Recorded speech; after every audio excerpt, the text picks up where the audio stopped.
இந்த மார்கழி தேய்பிறை சஷ்டி நாளில் முருகப்பெருமானின் அருள் 10 மடங்காக பெருகும். அதுவும் இந்த வருடத்தின் முதல் சஷ்டி தைப்பூசத்திற்கு முன் வரும் கடைசி சஷ்டி என்பதால் இந்த நாளுக்கு அதிசக்தி நிறைந்திருக்கிறது.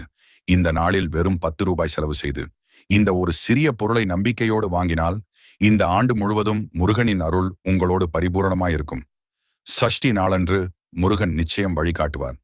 சஷ்டி நாளன்று மாலை நேரம் முதல் இரவு 7 மணிக்கு முன்பு பூஜை அறையில் 6 வெற்றிலை வைத்து 6 பஞ்சகவ்யா விளக்குகள் ஏற்றி வழிபடுங்கள்.